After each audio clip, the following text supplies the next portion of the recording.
करते हैं और इनको करेक्ट कर लेते हैं कि इस जुमले के अंदर कहां कहां मिस्टेक है। तो आइए अब सेंटेंस की तरफ बढ़ते हैं। यहां सबसे पहले हमने फोकस करना है सब्जेक्ट की तरफ। तो द स्ट्रीट्स ऑफ कराची, यहां तक ये पूरा सब्जेक्ट है। और सबसे पहले तो सब्जेक्ट में ये देखना है कि प्लूरल नाउन जो है या सिंगुलर नाउन इस्तेमाल हुआ है। तो हमारा जो मेन सब्जेक्ट है वो है स्ट्रीट्स।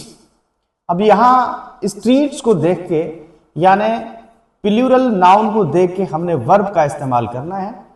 तो ऑफ कराची प्रीपोजिशनल फ्रेज है, इसका वर्ब के साथ ताल्लुक नहीं है। प्रीपोजिशन के बाद जो नाउन आता है वो हम हमेशा ऑब्जेक्टिव केस के लिए इस्तेमाल करते हैं।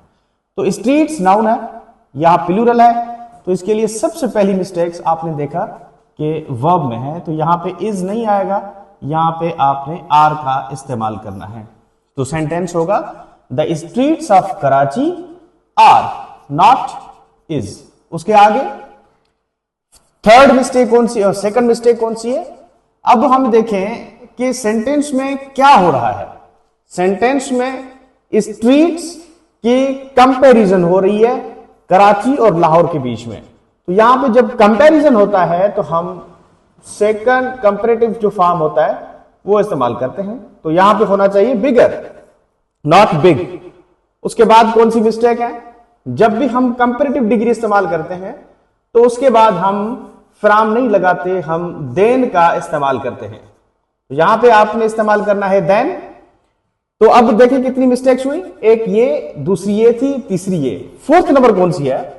फोर्थ नंबर जो है इस प्रोनाउन के अंदर है जो कि देट के अंदर है। अब देट क्यों गलत है? क्योंकि देट तब होता यहां सिंगुलर होता, अब यहां पे प्लूरल है तो हमने देट का इस्तेमाल नहीं करना है, हमने यहां पे इस्तेमाल करना है दोज ऑफ लाहौर। तो अब सेंटेंस करेक्ट कैसे होगा? The streets of Karachi are bigger, क्योंकि ये अब कंपैरेटिवली इस्तेमाल करना है, bigger than those of Lahore. अब ये सेंटेंस जो है करेक्ट है। तो बहुत सारे मिस्टेक्स करते हैं स्टूडेंट्स सब्जेक्ट को और कंपैरेटिव डिग्री को। हमने इन तमाम तरह स्टूडेंट जो सेंटेंस के अंदर मिस्टेक्स हैं इनको देखना है। Now this sentence is correct. अगर आप में से इंटरेस्टेड है कोई स्टूडेंट तो ये व्हाट्सएप रिकॉर्डेड लेक्चर्स ले सकते हैं।